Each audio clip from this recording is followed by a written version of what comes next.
नमस्कार साथियों, स्वागत है आप सभी का हिंदी की इस क्लास में। हमने जो पिछली हमारी कक्षा हुई थी उसमें हमने बात की थी कि भाषा क्या है, लिपि क्या है और भाषा की इकाइयाँ क्या है। हम यदि बात करें हिंदी व्याकरण की, तो हिंदी व्याकरण में कुछ अध्याय ऐसे हैं जो निरंतर परीक्षाओं में पूछे जाते हैं, उनसे प्रश्न जो कई परीक्षाओं के पाठ्यक्रम में सम्मिलित हैं। उसी कड़ी में हम हिंदी व्याकरण का अध्ययन करते हुए जब एक एक अध्याय को हम पढ़ेंगे तो उनको समझने के लिए हमारी एक जो उनको पढ़ने के लिए जो हमारी एक समझ विकसित करनी होती है, उस हेतु मैंने पिछली जो कक्षा हुई थी उसमें मैंने कुछ बेसिक बातें बताई, कुछ आधारभूत बातें बताई, छोटी छोटी चीज़ें बताई, जिससे कि आप आगे व्याकरण को आराम से समझ पाए, आपको आगे व्याकरण को समझने में ज़्यादा दिक्कत नहीं आए। हम बात करते हैं हिंदी व्याकरण की, तो हिंदी व्याकरण में जब हम देखते हैं तो हिंदी व्याकरण में सबसे पहले हमें यह जानना ज़रूरी होता है कि हिंदी वास्तव में है क्या। हम जानते हैं हिंदी एक भाषा है, तो भाषा किसे कहा जाता है, भाषा की इकाइयाँ कौन सी है, और उन इकाइयों के आधार पर ही हम हिंदी की व्याकरण को पढ़ते हैं। हमने कल भाषा, लिपि और इकाइयों पर चर्चा की। आज हम उससे आगे बढ़ते हुए हम पहला अध्याय शुरू करेंगे, वर्ण विचार। वर्ण विचार एक ऐसा अध्याय जिसको आप पढ़ने के बाद शब्द शुद्धि से संबंधित जो प्रश्न आते हैं उनको काफ़ी हद तक सही कर पाएंगे। साथ ही आप संधि के जो प्रश्न होते हैं, संधि के प्रश्नों को समझने के लिए, संधि को समझने के लिए एक जो आपके पास बेसिक नीड होती है, एक बिल्कुल जो बुनियादी ज़रूरत होती है, बुनियादी आवश्यकता होती है, उसके लिए वर्ण विचार हमें तैयार करना पड़ेगा, हमें समझना पड़ेगा। साथ ही यदि देखा जाए तो वाक्य शुद्धि के जो प्रश्न आते हैं उसमें वाक्य अशुद्धि का एक कारण होता है वर्तनी की अशुद्धि, तो वहाँ पर भी वर्ण विचार से सहायता मिलेगी। बहुत सारे ऐसे शब्द हैं जिनको समझने में आपको सहायता मिलेगी वर्ण विचार के माध्यम से। कभी कभी हम हिंदी के ऐसे अध्यायों को देख लेते हैं जो कि बहुत अधिक जिनका लेवल बहुत ऊंचा होता है, लेकिन हम वर्ण विचार को नहीं देखते। जैसे कई बार सीधे हम संधि पढ़ने लग जाते हैं, सीधे हम दूसरे अध्याय पढ़ने लग जाते हैं, जबकि इन सभी अध्यायों को पढ़ने के मूल में सबसे पहले जो आवश्यक है वो है वर्ण विचार। और वर्ण विचार को यदि हम अच्छे से तैयार कर लेते हैं तो आगे हमें संधि वगैरह पढ़ने में या आगे जो अन्य अध्याय है उनको पढ़ने में हमें समस्या नहीं होती है। तो धैर्य के साथ शुरुआती जो ये कुछ बिंदु है जिनमें थोड़ा समय लगेगा, लेकिन बहुत सारी चीज़ें आपको स्पष्ट हो जाएगी, बहुत सारी बातें आपके जो मस्तिष्क में है वो स्पष्ट हो जाएगी, सही हो जाएगी, और हम उसको जो है तैयार करेंगे। शुरू करते हैं। कल हमने जो पढ़ा था उसको दोहराते हुए हम आगे बढ़ते हैं। देखिए, हमने कल बात की थी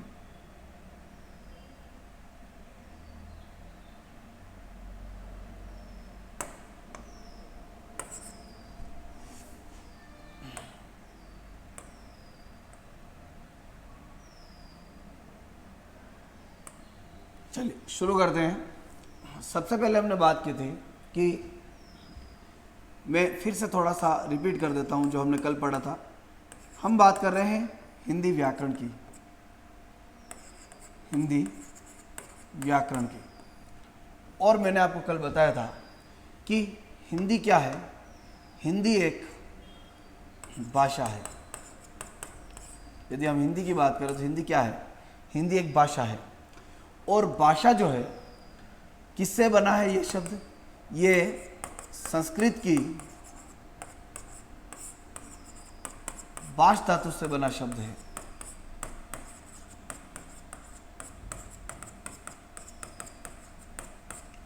और इस भाष धातु का अर्थ क्या होता है, तो इस भाष धातु का अर्थ होता है बोलना,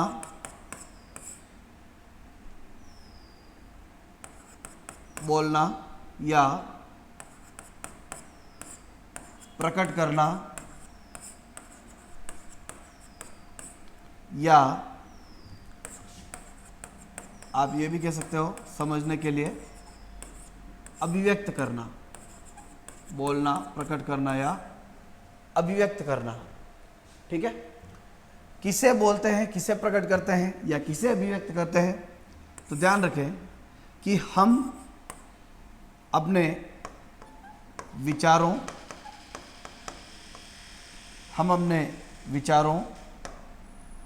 या अपने भावों या अपनी इच्छाओं को बोलते हैं, प्रकट करते हैं या अभिव्यक्त करते हैं। हम अपने विचारों, भावों या इच्छाओं को क्यों प्रकट करते हैं? क्योंकि हम समाज में रहते हैं, हम एक दूसरे के ऊपर निर्भर हैं, हम सामाजिक प्राणी हैं, इसलिए एक दूसरे की योग्यताओं का, एक दूसरे की क्षमताओं का लाभ लेते हुए हम अपने जीवन को सरल बनाते हुए आगे बढ़ते हैं। और जीवन को सरल बनाने के लिए, एक दूसरे की योग्यताओं का लाभ लेने के लिए, एक दूसरे को समझने और समझाने के लिए हमारे लिए जो ज़रूरी है वो है भाषा। क्योंकि भाषा के माध्यम से ही हम एक दूसरे को समझ सकते हैं और समझा सकते हैं। तो यहाँ पर आप ध्यान रखें कि मनुष्य एक सामाजिक प्राणी है, मनुष्य समाज में रहता है और समाज में रहते हुए वह अपनी योग्यताओं का, क्षमताओं का या अपने जो भी उसके पास जो क्षमता है उनका लाभ लेते हैं, एक दूसरे के साथ लाभ लेते हुए जीवन को सरल बनाते हैं। तो इसके लिए भाषा जरूरी है। तो देखिए, हमने बात की कि भाषा शब्द संस्कृत की भाष धातु से बना है, जिसका अर्थ होता है बोलना, प्रकट करना या अभिव्यक्त करना। किसे? विचारों, भावों या इच्छाओं को। क्यों? क्योंकि मनुष्य एक सामाजिक प्राणी है, समाज में रहता है और उसे समाज में रहते हुए अपने विचारों, अपने भावों या अपनी इच्छाओं का आदान प्रदान करना पड़ता है, या आप यूँ कह सकते हैं कि अपनी इच्छाओं को प्रकट करना पड़ता है, अपनी इच्छाओं को क्या करना पड़ता है? अभिव्यक्त करना पड़ता है। तो और दूसरे की अभिव्यक्त की हुई इच्छाओं को समझना पड़ता है, दूसरे के भावों को समझना है, दूसरे के विचारों को जानना है। तो आदान प्रदान करने के लिए या अभिव्यक्त करने के लिए हमें एक साधन की आवश्यकता होगी, या यूँ कह लीजिए कि हमें एक माध्यम की आवश्यकता होगी, और वह माध्यम या साधन जो है, उस माध्यम या साधन को हम भाषा कहते हैं। मैं फिर से बता रहा हूँ, भाषा क्या है? भाषा संस्कृत की भाष धातु से बना शब्द है। भाष का अर्थ होता है बोलना, प्रकट करना या अभिव्यक्त करना। किसे? विचारों, भावों या इच्छाओं को। क्यों? क्योंकि मनुष्य समाज में रहता है, मनुष्य एक सामाजिक प्राणी है। समाज में रहते हुए वह अपनी इच्छाओं का, अपने भावों का, अपने विचारों का आदान प्रदान करता है, वह अपनी इच्छाओं को अभिव्यक्त करता है, और इसके लिए उसे आवश्यकता होती है एक साधन की, इसके लिए उसको आवश्यकता होती है एक माध्यम की, और वो साधन या माध्यम जो है, उस साधन या माध्यम को हम कहते हैं भाषा। उस साधन या माध्यम को हम क्या कहते हैं? भाषा कहते हैं। तो भाषा की क्या परिभाषा है, ये आप, मुझे लगता है कि आराम से समझ गए होंगे। आगे बात करें कि भाषा की परिभाषा के बाद देखिए कि भाषा हम कितने तरीक़ों से जो है प्रकट कर सकते हैं, अभिव्यक्त करने के कितने तरीके हैं। तो देखिए, अभिव्यक्त करने के 3 तरीके हैं। पहला तरीका है कि हम अपनी भाषा को बोलकर हम अभिव्यक्त करें, और बोलकर जिस भाषा को हम अभिव्यक्त करते हैं उस भाषा को हम कहते हैं मौखिक भाषा। उस भाषा को हम क्या कहते हैं? मौखिक भाषा। दूसरा जो तरीका है भाषा को अभिव्यक्त करने का, वो है लिख कर अभिव्यक्त करना, और लिख कर हम जिसे अभिव्यक्त करते हैं उसे हम कहते हैं लिखित भाषा। उसे हम क्या कहते हैं? लिखित भाषा, यानी लिखकर अपने विचारों, अपने भावों या अपनी इच्छाओं को प्रकट करना। और तीसरा तरीका है कि अपने विचारों, अपने भावों या अपनी इच्छाओं को इशारों के माध्यम से या संकेतों के माध्यम से प्रकट करना, और यदि हम इशारों या संकेतों के माध्यम से प्रकट करते हैं तो उसे हम कहते हैं सांकेतिक भाषा। उसे हम क्या कहते हैं? सांकेतिक भाषा। ठीक बात है। तो मौखिक भाषा, लिखित भाषा और सांकेतिक भाषा, ये 3 तरह की जो है भाषाएं होती है। यानी 3 तरह से की भाषाओं से मतलब मेरा कि 3 तरह से हम अपनी भाषा को प्रकट कर सकते हैं, भाषा को अभिव्यक्त कर सकते हैं।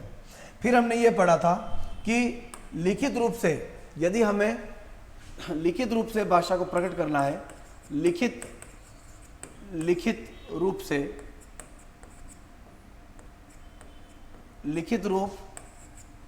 से यदि अपने विचारों को प्रकट करना है, यानी भाषा को प्रकट करना है, लिखित रूप से भाषा को प्रकट करने के लिए एक साधन या एक साधन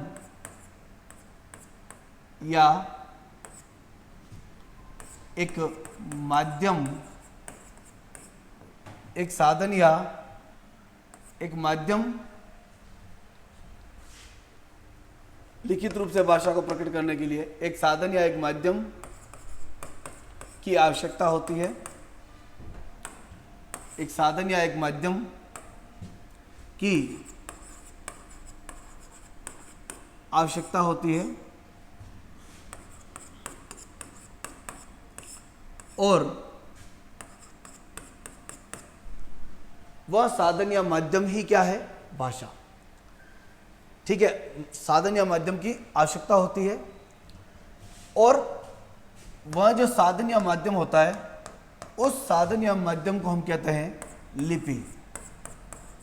क्या कहते हैं? लिपि। उस साधन या माध्यम को हम कहते हैं लिपि। तो वास्तव में लिपि क्या है? लिखित रूप से भाषा को प्रकट करने का साधन या माध्यम है कौन? लिपि। आप इसको यह भी कह सकते हैं कि लिपि वास्तव में क्या है? लिपि एक लिखने का तरीका है, या लिपि लिखने का ढंग है। लिखने का तरीका है या लिखने का ढंग है। आप इसमें यह भी कह सकते हैं कि लिपि लिखित ध्वनि संकेत है। लिखित ध्वनि, ये मैं कल जो हमारी पिछली जो हमारी कक्षा हुई थी उसमें मैं बता चुका हूँ। मैं थोड़ा सा रिवाइज कर रहा हूँ ताकि आपको अच्छे से समझ में आ जाए और फिर हम आगे बढ़ेंगे। लिखित ध्वनि संकेत या चिन्ह है लिपि। ठीक है। उसके बाद हमने ये पढ़ा था कि प्रत्येक भाषा की एक लिपि होती है। हमने क्या पढ़ा था?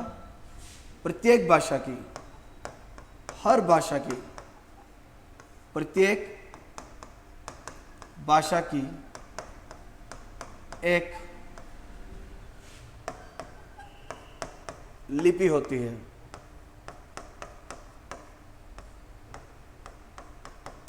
ठीक है। जैसे देखिए, अंग्रेजी के लिए रोमन लिपि, जैसे पंजाबी के लिए गुरुमुखी लिपि, जैसे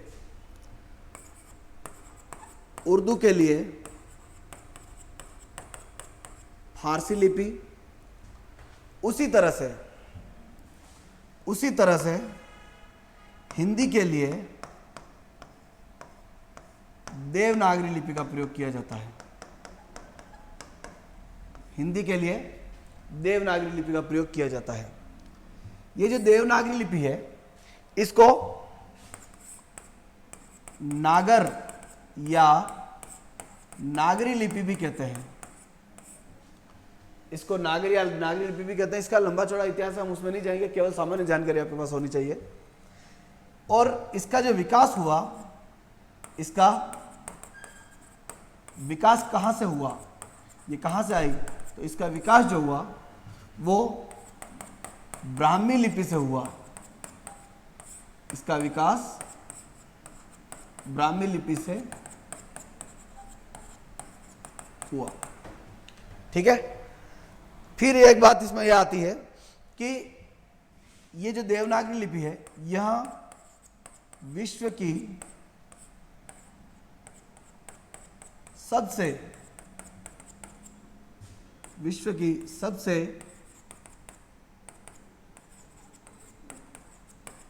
आधुनिक और ये जो है ये विश्व की सबसे आधुनिक और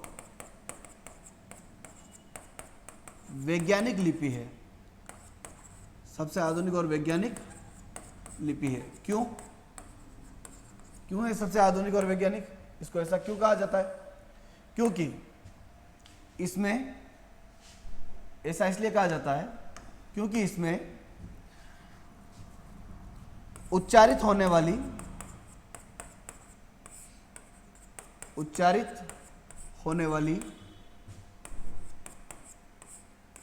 प्रत्येक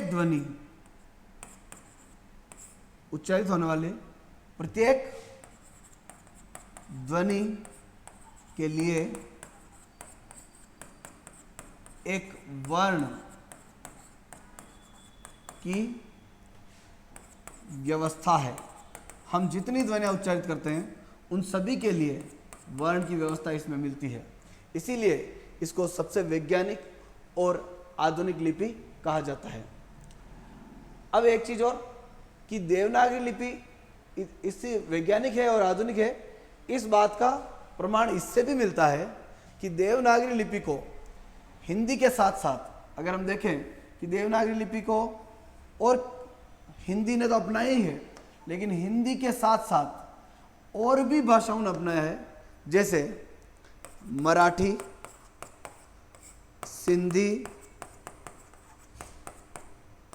प्राकृत,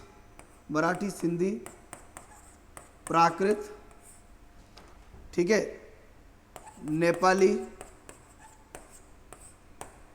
अपभ्रंश, इन सभी के लिए और भी कुछ भाषाएं होंगी जिनके लिए देवनागरी लिपि का प्रयोग किया जाता है।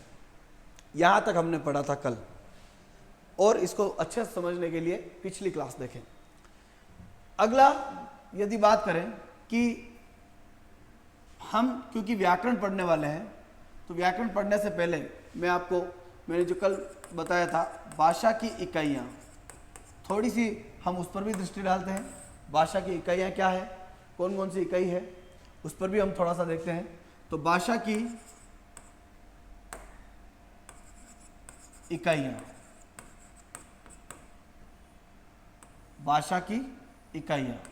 ठीक है। इकाइयाँ शब्द मैंने सही लिखा है, और ऐसा क्यों लिखा है ये मैंने आपको कल बताया है, कई दिमाग में प्रश्न उठे। भाषा की इकाइयाँ, तो देखो हर एक यूनिट अगर जैसे भाषा बनी है तो उसको बनाने के लिए, उसके गठन के लिए कई सारी चीज़ें हैं। उन्हीं को हम क्या कहते हैं, भाषा की इकाइयाँ। जो भाषा के गठन में जिन्होंने सहयोग किया वो भाषा की इकाइयाँ हैं। अब ये जो भाषा की इकाइयाँ हैं, ये भाषा की इकाइयाँ कौन कौन सी हैं, उन पर हमने कल संक्षिप्त चर्चा की थी। जैसे पहली इकाई है ध्वनि। भाषा की इकाइयों में पहली इकाई है ध्वनि। ध्वनि में हमने ये पढ़ा था कि भाषा को मौखिक रूप से यदि प्रकट करना है, मौखिक रूप से प्रकट करने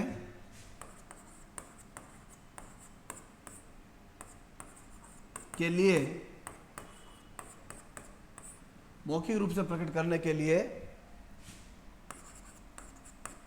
ध्वनि की आवश्यकता होती है। यानी एक तरह से मौखिक रूप से भाषा का जन्म ध्वनि से होता है, ध्वनि की आवश्यकता होती है, ठीक है। दूसरी बात इसमें हमने ये पढ़ी थी कि ये जो ध्वनि है, यहाँ भाषा की ध्वनि जो है, यहाँ भाषा की सबसे छोटी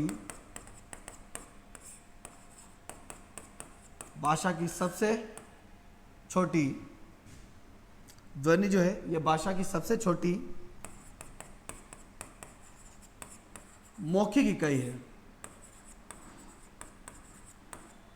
ध्वनि भाषा की सबसे छोटी क्या है? मौखिक इकाई है। ठीक है। नेक्स्ट, इसी तरह से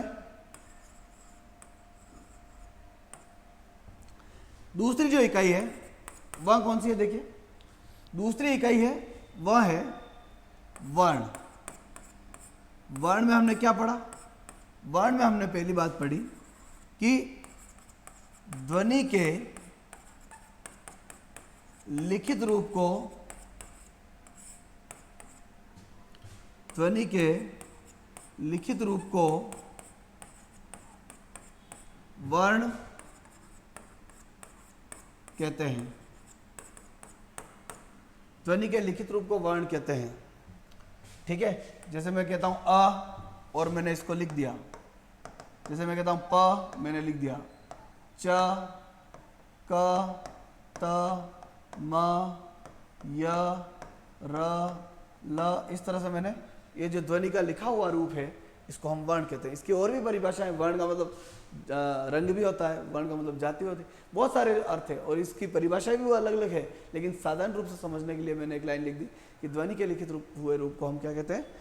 वर्ण कहते हैं। साथ ही जैसे ध्वनि जो है ये भाषा की सबसे छोटी मौखिक इकाई है, तो वर्ण जो है, वर्ण भाषा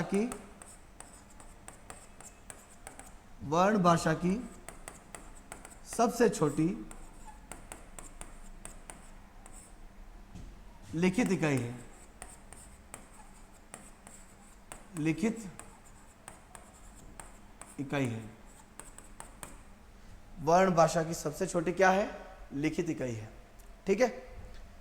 फिर आगे बढ़ते हैं, अगली इकाई कौन सी है? तो अगली इकाई है, देखिए तीसरी इकाई आ जाती है अपने पास, और वो है शब्द। तीसरी इकाई कौन सी है? शब्द। शब्द की यदि बात करें तो देखिए शब्द क्या है, तो सबसे पहले देखिए, ध्यान दीजिए, शब्द जो है यहां आप ये कह सकते हैं कि वर्णों के सार्थक समूह, वर्णों के सार्थक समूह को शब्द कहते हैं। वर्णों के सार्थक समूह को शब्द कहते हैं। ठीक है। यानी ये जो वर्ण है, जैसे ये अपने पास क्या है? वर्ण है। यहां पर आप देख रहे हैं, आप देखेंगे यहां पर कि वर्ण दिए हुए हैं। ठीक है। ये जो वर्ण है, ये आप देख रहे हैं, ये जो वर्ण है, इन वर्णों को यदि हम एक समूह बना लें, जैसे मैं यहां से कुछ वर्ण लेकर एक समूह बना लेता हूं, जैसे मैंने बना लिया क, म, ल, तो ये शब्द है क्योंकि इसका अर्थ होता है। या मैं एक शब्द बना लूं कलम, तो ये एक शब्द है क्योंकि इसका अर्थ होता है।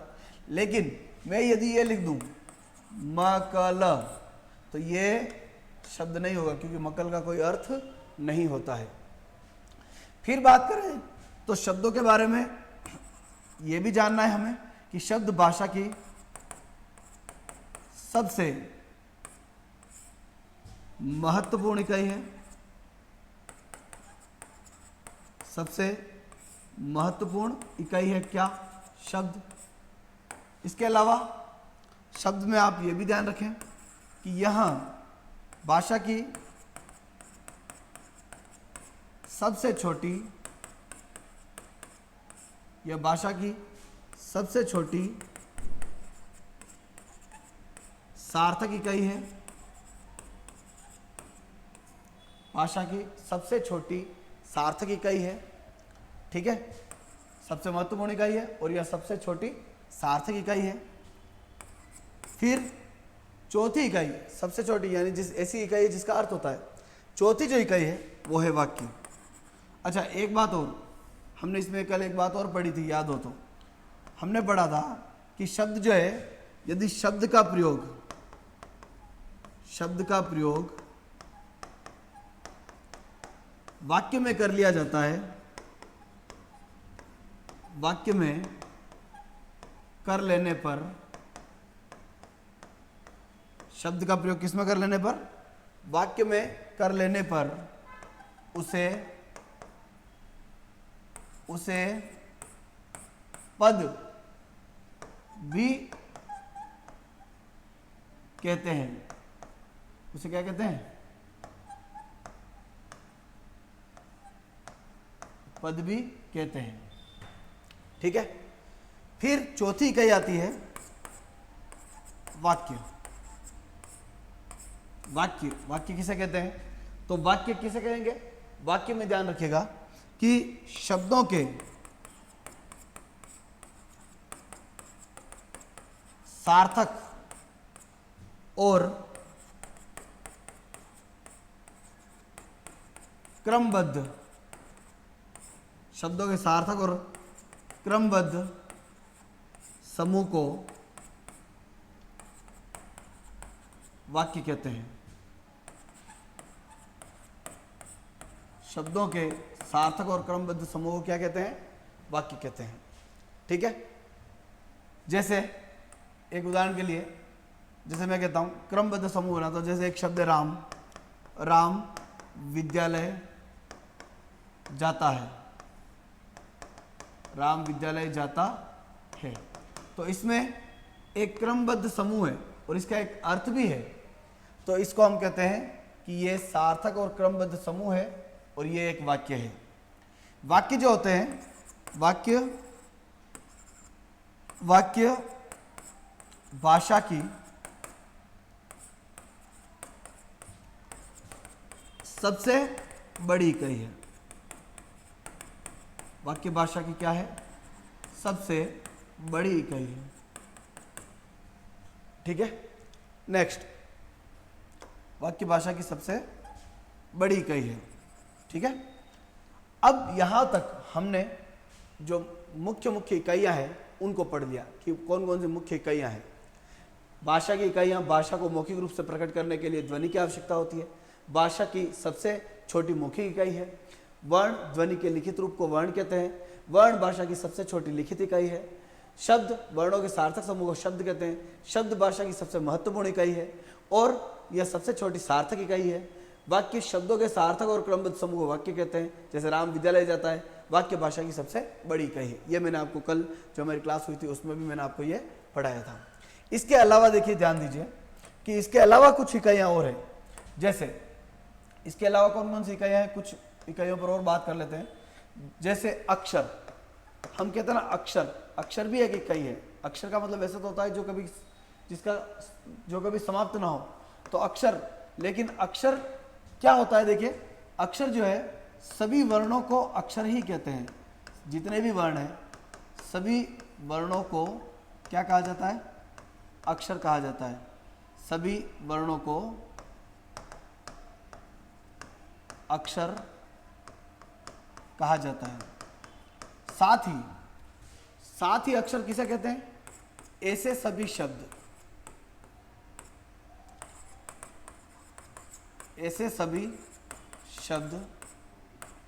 जिनका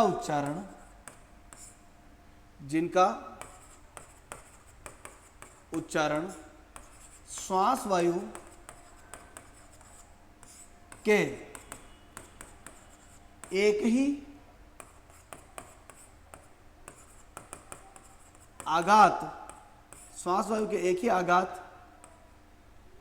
में, एक ही आघात का मतलब एक ही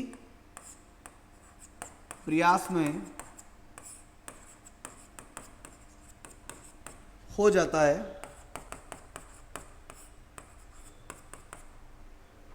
उन्हें भी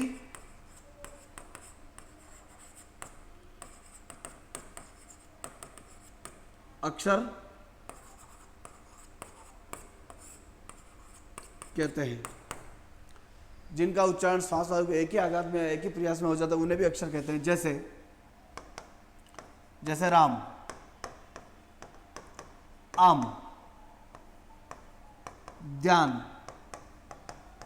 स्नान, ये जो शब्द है इनको हम अक्षर भी कह सकते हैं। इसके अलावा जैसे गद्य में वाक्य होता है वैसे ही पद्य में, जैसे गद्य में वाक्य है वैसे ही पद्य में पंक्ति होती है, पद्य में जो पंक्तियाँ होती है उन्हें चरण भी कहते हैं। ठीक है, तो ये कुछ इकाइयाँ हैं जिनकी हमने यहाँ पर बात की है। अब ये तो हो गई इकाइयों की बात। अब इकाइयों के अलावा देखिए, ये इकाइयों की बात हो गई। अब मैं यहाँ पर जब यहाँ तक हमने पढ़ा था, इससे थोड़ा हमने और कुछ बातें और भी देख ली इसमें। अब इससे आगे शुरू करते हैं। यहाँ पर ध्वनि और वर्ण है, इनको लेकर एक पूरी, ध्वनि और वर्ण दोनों को लेकर एक हम क्या बनाएंगे, पूरी एक यूनिट बनाएंगे और उस यूनिट का नाम है वर्ण विचार और उसका हम अध्ययन करेंगे। शब्द को लेकर एक पूरी यूनिट चलती है जिसका नाम है शब्द विचार, और वाक्य को लेकर एक पूरी यूनिट चलती है जिसका नाम है वाक्य विचार। तो देखिए, ध्यान दीजिए, सबसे पहले जैसे मैं आपको बताता हूं कि हमने बात की किसकी, हमने बात की ध्वनि की, और ध्वनि के साथ साथ हमने किसकी बात की, वर्ण की। और इन दोनों का जब हम अध्ययन करेंगे तो वो हमारी इकाई कौन सी होगी, वर्ण विचार, जिसमें हम इन दोनों का अध्ययन करेंगे। दूसरी इकाई हमने पढ़ी शब्द, और शब्द को लेकर हम जो अध्याय पढ़ेंगे उसका नाम है शब्द विचार। क्या नाम है, शब्द विचार। और तीसरी यूनिट है वाक्य, और वाक्य को लेकर हम एक यूनिट पढ़ेंगे जिसका नाम है वाक्य विचार।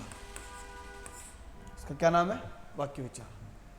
तो ध्वनि और वर्ण को लेकर वर्ण विचार, शब्द को लेकर शब्द विचार, और वाक्य को लेकर वाक्य विचार। इस तरह से हम 3 इकाइयां यहाँ पर देखने वाले हैं। इन 3 इकाइयों का हम पढ़ेंगे।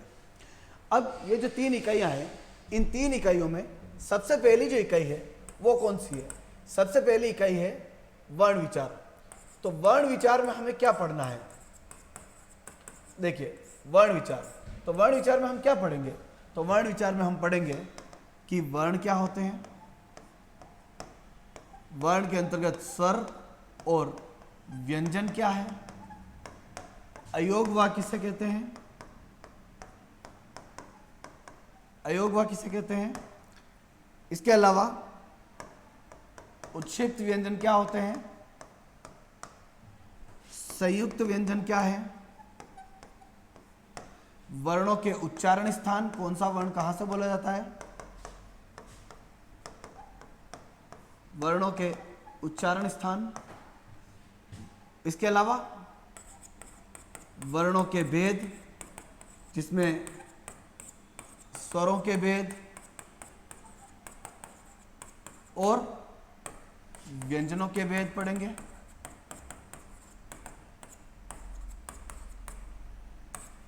जिसके अंतर्गत आपने सुना होगा जैसे घोष अघोष,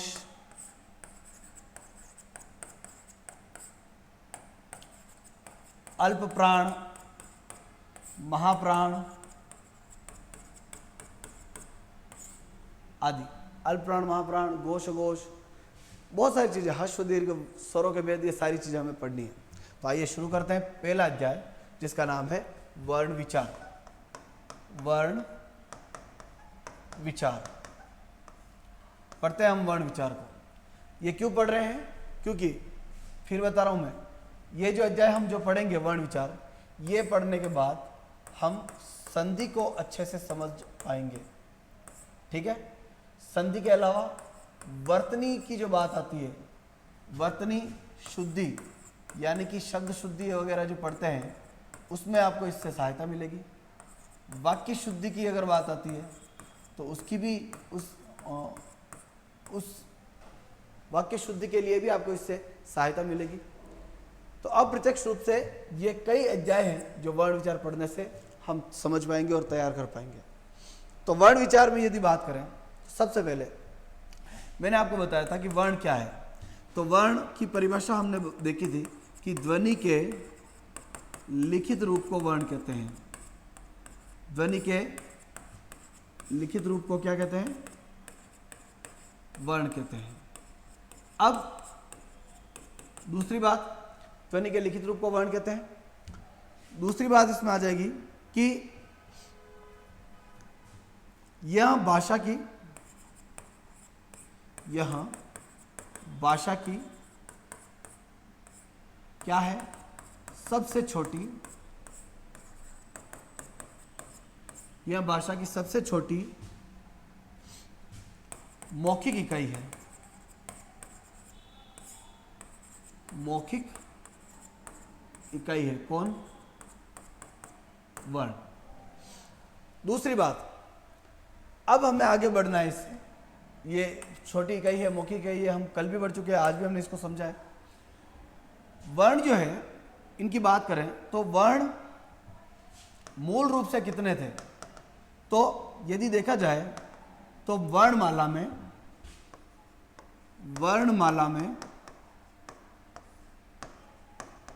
वर्णों की संख्या, वर्णमाला में वर्णों की संख्या, ठीक है। वर्णमाला में वर्णों की संख्या की यदि बात करें तो मूलतः, या यूं कह लें कि मूल रूप से वर्णों की संख्या थी कितनी? 44। वर्णमाला में वर्णों की संख्या कितनी? 44, ठीक है। कई बार हम इसको 44 बोलते हैं, 44 नहीं होता है, 44। और यदि बात की जाए कि वर्तमान में कितनी है, तो फिर आप ध्यान रखिएगा, वर्तमान में वर्णों की संख्या है 52, ठीक है। या आप वर्तमान की जगह पे यूं भी कह सकते हैं कि जो केंद्रीय हिंदी निदेशालय के द्वारा मानक हिंदी वर्णमाला जो है, मानक हिंदी वर्णमाला, उसमें वर्णों की संख्या कितनी है? 52, ठीक है। लेकिन हम सबसे पहले ये जो 52 है इनकी बात नहीं करेंगे। सबसे पहले तो 44 थी, उस 44 में 8 और जोड़ दिए तो 52 हो गए। तो ये जो 8 जोड़े ना, ये बाद में पढ़ेंगे। हम सबसे पहले पढ़ेंगे ये 44 वर्ण कौन कौन से हैं, इनमें हमें क्या क्या ध्यान रखना है, उसकी हम बात यहाँ पर करेंगे। तो देखिए, वर्ण 2 तरह के होते हैं। कितनी तरह के होते हैं? 2 तरह के। देखो, हम जब वर्णों का उच्चारण करते हैं तो वर्णों का उच्चारण करने के लिए हम उच्चारण 2 तरीके से करते हैं। वर्णों का जो उच्चारण करते हैं वो हम 2 तरीके से करते हैं, ठीक है। कैसे करते हैं देखिए, ध्यान दीजिए। जैसे मैं एक आपको चित्र के माध्यम से समझाने का प्रयास करता हूं।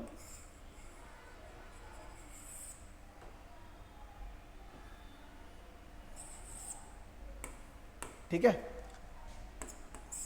ये जीवा,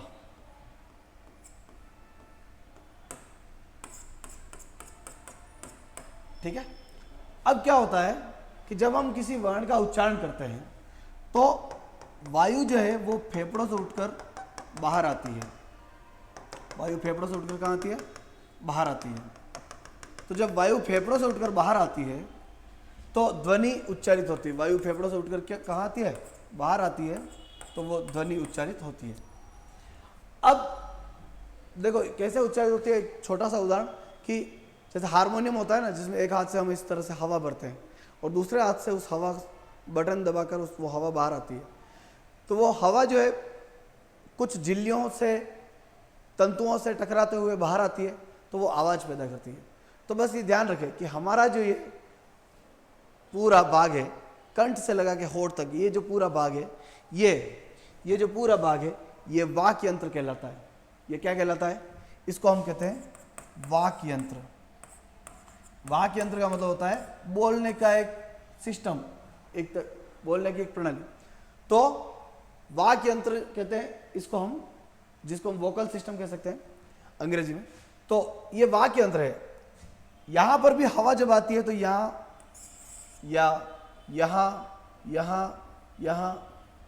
झिल्लियाँ है, तंतु है गले में, उनके माध्यम से और जो आगे और स्थान है उनके माध्यम से अलग अलग ध्वनियों का उच्चारण होता है। लेकिन ये जो हवा फेफड़ों से उठकर जब बाहर आती है, श्वास वायु फेफड़ों से उठकर मुख से होते हुए बाहर आती है, मुख विवर से बाहर आती है, तो इसके आने के 2 तरीके हैं। एक तरीका तो यह है कि फेफड़ों से उठकर सीधे बिना किसी अवरोध या बिना किसी बाधा के बाहर आती है।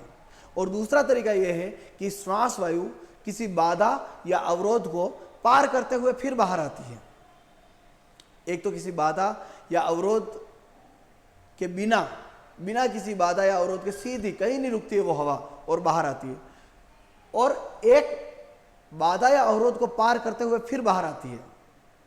तो जब बाधा या अवरोध को पार करते हुए आती है और एक में बाधा और अवरोध को पार करते हुए नहीं आती है, जिनमें बिना बाधा के बाहर आती है, तो जहां बाधा नहीं होती है ऐसे जो वर्ण है उन वर्णों को हम स्वर कहते हैं। और ऐसे वर्ण जिनका उच्चारण करते समय कहीं न कहीं बाधा होती है और फिर हवा बाहर आती है बाधा को पार करके, तो उन्हें हम व्यंजन कहते हैं। उदाहरण के लिए आप उच्चारण करके देखें, जैसे मैं उच्चारण कर रहा हूं तो यहां पर जब हवा जो है वह सीधी बाहर आ रही है, आ, ई, ए, ओ, इनमें कहीं हवा नहीं रुकती है, ये स्वर है। और जिनका उच्चारण करते हुए बाधा होती है, जैसे मैं कहता हूं क, ख, ग, तो यहां गले में कंठ में हवा रुककर फिर बाहर आ रही है, आप बोलकर देखें। या मैं कहता हूं च, छ, ज, तो आप देखना जीभ जो है ऊपर ऐसे तालू के ऊपर ऐसे चिपकेगी या अंदर तालू के ऊपर चिपकेगी, च, छ, और फिर हवा बाहर आएगी। या ट, ठ, तो मसूड़ों को छुएगी, मुर्दा को छूकर फिर हवा बाहर, जीभ मसूड़ों को छुएगी और वहां पर हवा थोड़ी अटकेगी फिर बाहर आएगी। या त, थ, द, दांतों को छुएगी फिर हवा आएगी। फिर या फिर देखिए प, फ, होठ बंद होंगे, हवा एक बार यहाँ रुकेगी फिर आएगी। तो जहां पर वायु किसी बाधा या अवरोध को पार करके बाहर आती है उन्हें व्यंजन कहते हैं। और जिनका उच्चारण करते समय वायु बिना बाधा के यानी निर्बाध रूप से बाहर आती है उन्हें हम क्या कहते हैं? व्यंजन कहते हैं, स्वर कहते हैं। फिर से मैं बता देता हूं, जिनका उच्चारण करते समय वायु निर्बाध रूप से बिना बाधा के बिना किसी अवरोध के बाहर आती है उन्हें हम स्वर कहते हैं। और जिनका उच्चारण करते समय वायु किसी बाधा अवरोध को पार करके फिर बाहर आती है उन्हें व्यंजन कहते हैं। ठीक है, तो वर्ण जो है वो दो तरह के हैं। वर्ण कितने तरह के हो गए? दो तरह के। पहले वर्ण के भेद, वर्ण के प्रकार। ठीक है, तो वर्ण दो प्रकार के हैं। ठीक है, वर्ण कितने प्रकार के हैं? दो प्रकार के हैं। पहला कौन सा है? पहला है स्वर, और दूसरा जो प्रकार है वो कौन सा है? वो है व्यंजन। एक है स्वर और दूसरा है व्यंजन। अब बात करते हैं कि स्वर किसे कहते हैं। तो देखिए इसकी परिभाषा क्या हो जाएगी। मैंने अभी बताया कि जिन, नोट कर ले, मैं आप लिखते जाएं, मेरे साथ साथ लिखें, जिन वर्णों का उच्चारण करते समय, जिन वर्णों का उच्चारण करते समय श्वास वायु, जिन वर्णों का उच्चारण करते समय श्वास वायु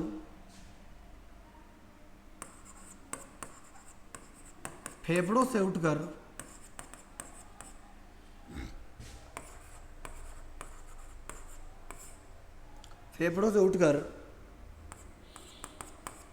बिना किसी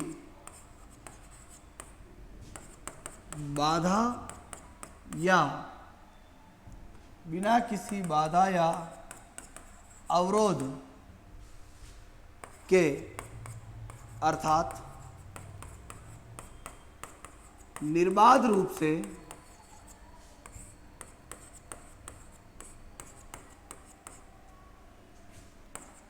मुख विवर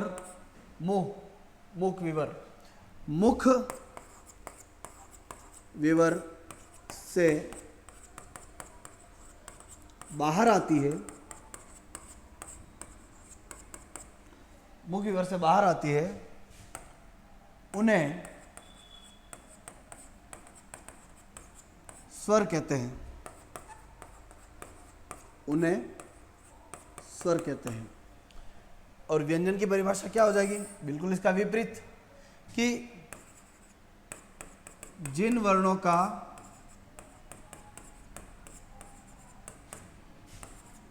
नोट कर लें आप, उच्चारण करते समय जिन वर्णों का उच्चारण करते समय श्वास वायु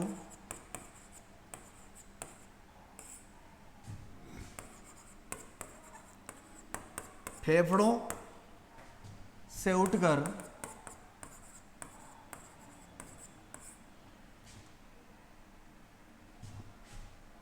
किसी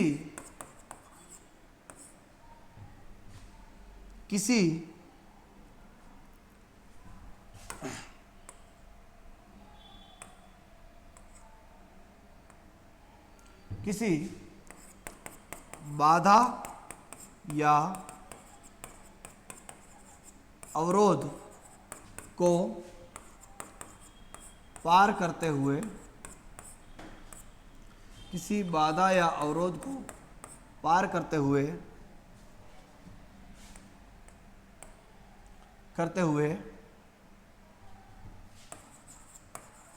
मुख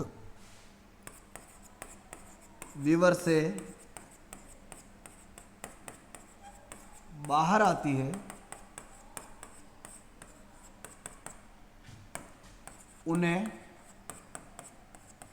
व्यंजन कहते हैं। उन्हें व्यंजन कहते हैं। ठीक है, एक बात तो यह हो गई कि वायु फेफड़ों को से उठकर किसी बाधा को पार किए बिना बाहर आती है तो स्वर, और पार करके बाहर आती है तो वो व्यंजन कहलाता है।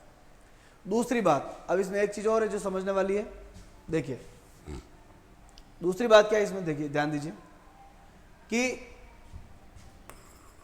स्वरों का जो उच्चारण होता है, स्वरों का उच्चारण स्वतंत्र रूप से किया जा सकता है।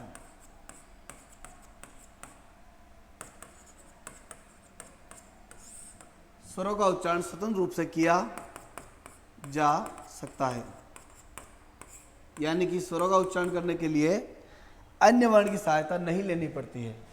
ठीक है, स्वरों का उच्चारण स्वतंत्र रूप से किया जा सकता है, यानी स्वरों का उच्चारण करने के लिए अन्य वर्ण की सहायता नहीं लेनी पड़ती है। अर्थात अन्य वर्ण की सहायता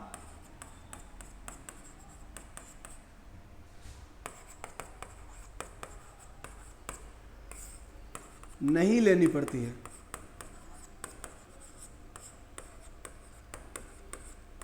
स्वर स्वतंत्र होते हैं, यानी इनको बोलने के लिए हम में दूसरे वर्ण की जरूरत नहीं पड़ती, इनको अलग से बोला जा सकता है। लिखने की बात नहीं हो रही यहाँ, केवल बोलने की बात हो रही, लिखने की अलग चीज है। दूसरा देखिए, व्यंजनों की बात करें तो व्यंजनों का उच्चारण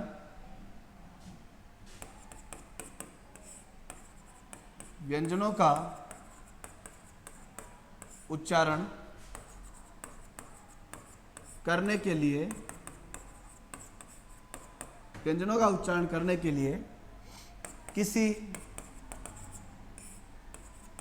अन्य वर्ण की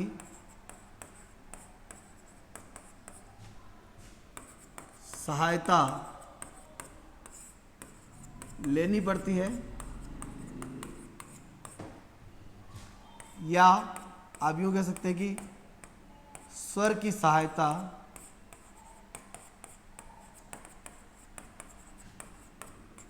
लेनी पड़ती है।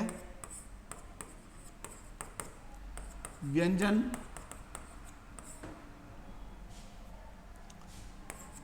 स्वतंत्र रूप से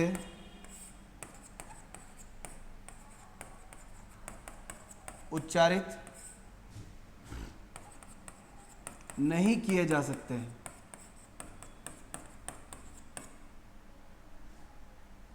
नहीं किए जा सकते मतलब व्यंजनों को बोलने के लिए अन्य वर्ण की सहायता लेनी पड़ेगी। व्यंजनों का उच्चारण बिना अन्य वर्ण की सहायता, या यूं कह लो कि बिना स्वर की सहायता के उनका उच्चारण नहीं हो सकता, वो स्वतंत्र नहीं है। जैसे देखिए, मैं कहता हूं अ, तो मुझे इसमें किसी की सहायता नहीं लेनी पड़ी।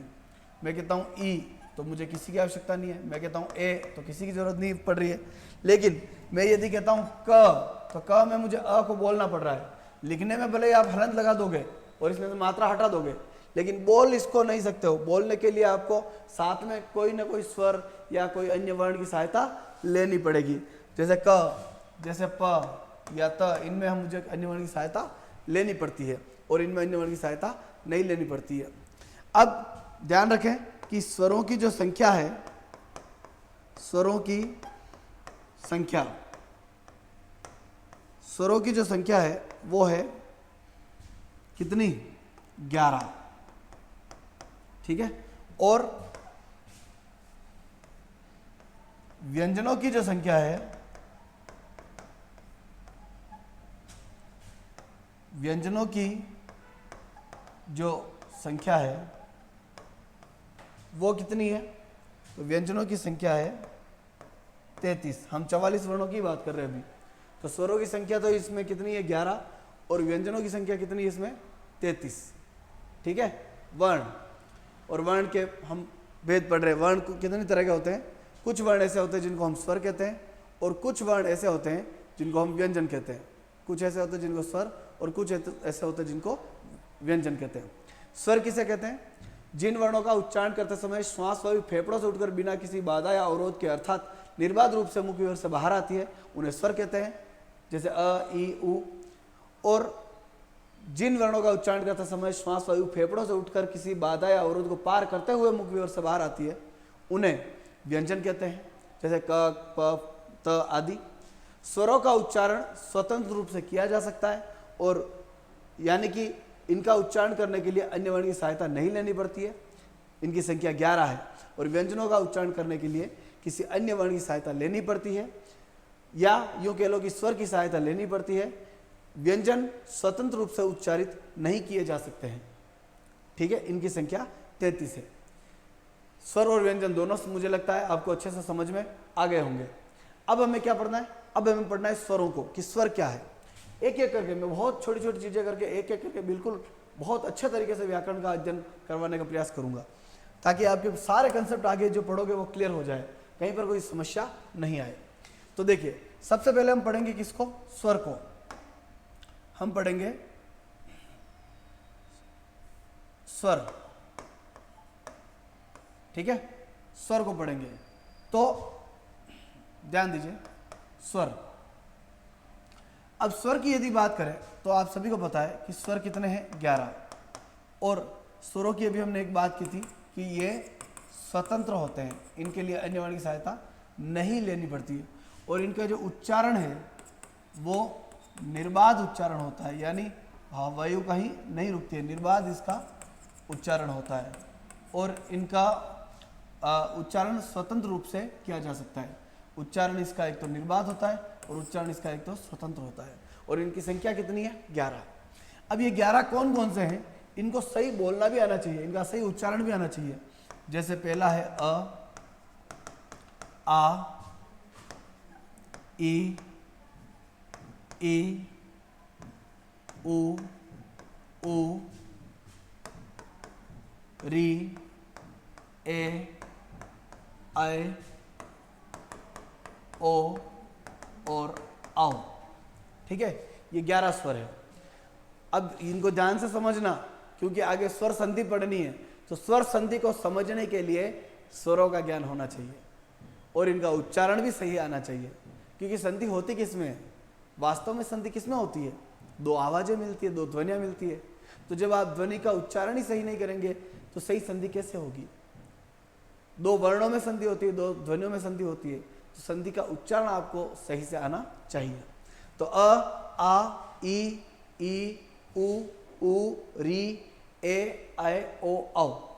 यहां पर ये 11 स्वर है। कितने स्वर है? 11 स्वर है। तो इनको कैसे बोलना है एक बार मैं बोलकर बता रहा हूं। देखिए, सबसे पहले अ, दूसरा आ बोलते समय मुंह पूरा खुलता है क्योंकि ये विवरित है। ठीक है। आ में मुंह पूरा खुलता है। फिर जैसे देखिए, छोटा बच्चा होता है और मुंह में कुछ खा लेता है, रख लेता है, तो उसकी मम्मी क्या बोलती है? बेटा आकर आ। क्यों? क्योंकि आ करने से मुंह पूरा खुलता है। ऐसा थोड़ी कहते बेटा ई कर, ई नहीं। आ में मुंह पूरा खोलना है। आ, ई, ये अंतर है दोनों में। ई, ऊ समय का अंतर है। जैसे देखो, एक में यूज इसको यूं समझना, जैसे ई, ये अंतर है, यानी समय एक में कम लगता है और एक में समय अधिक लगता है। और ये जो समय लगता है ना, इसी को मात्रा कहते हैं। मात्रा में अभी आगे बताऊंगा मात्रा क्या होती है, समय, जो उच्चारण में समय लगता है। तो यहां पर ध्यान रखें, वो अगर आप सही नहीं उच्चारित करेंगे तो पूरा अर्थ का अनर्थ भी हो सकता है। जैसे दिन, ई, दिन, ई छोटा, और दिन, ई बड़ा ई आ रहा है। दिन का मतलब दिवस, वार, वासर हो गया, और दीन का मतलब हो गया दरिद्र, गरीब, दुखी। इसी तरह से ऊ में भी है, ऊ और ऊ। जैसे एक होता है कुल और एक होता है कुल। हिंदी में कुल का मतलब होता है योग या वंश, और कुल का मतलब होता है किनारा।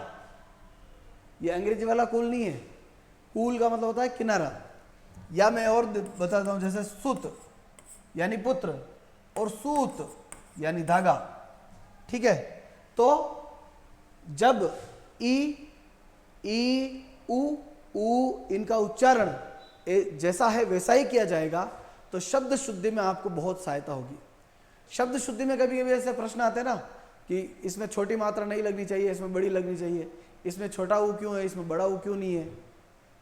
ठीक है, तो वहां पर वो जानबूझ के गलत मात्रा लगा देते हैं और फिर हमसे कहते हैं कि सही शब्द चुनिए।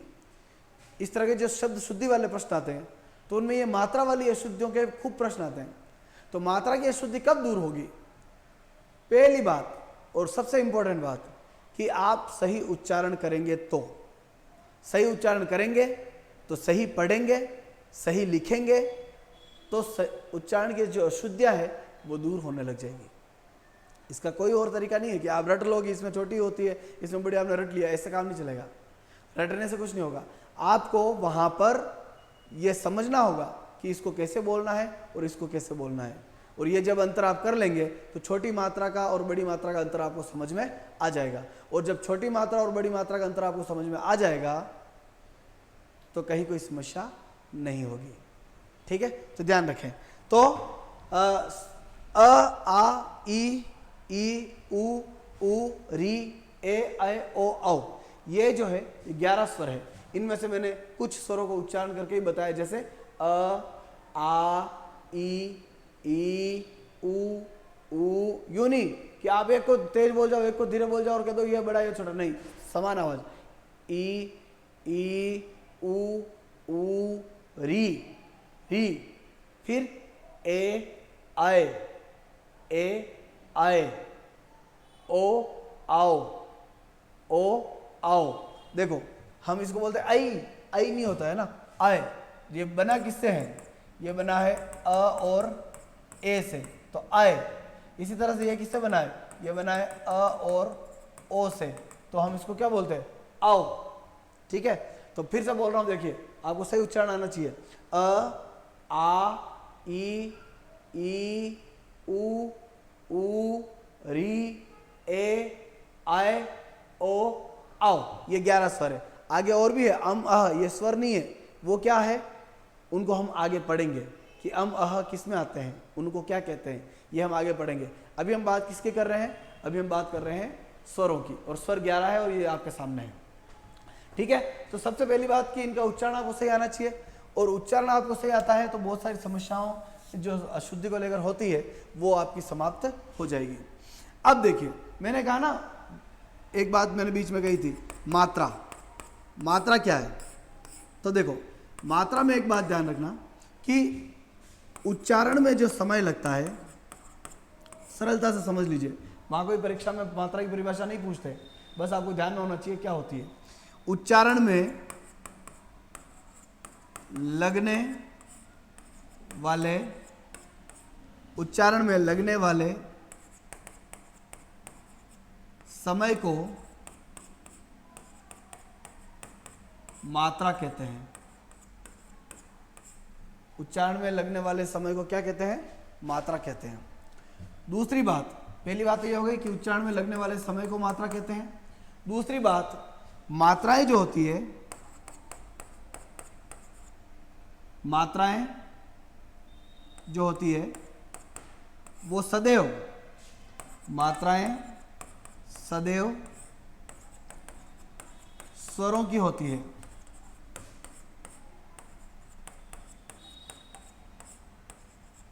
स्वरों की होती है, ठीक है। अब मात्राओं को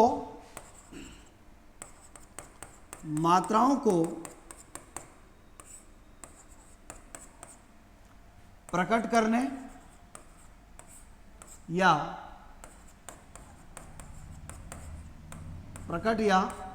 प्रदर्शित करने, मात्राओं को प्रकट या प्रदर्शित करने के लिए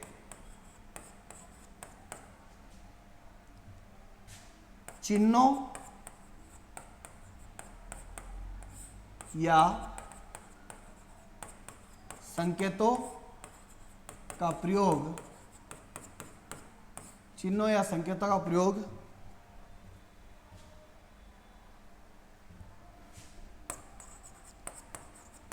किया जाता है,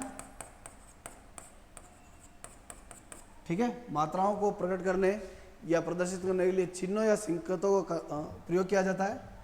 ये चिन्ह जो और संकेत जो है ना, इनको कहते हैं मात्रा चिन्ह, या इनको कहते हैं मात्रा संकेत, ठीक है। प्रत्येक स्वर का एक मात्रा चिन्ह है, लेकिन एक को छोड़कर, किसको? अ को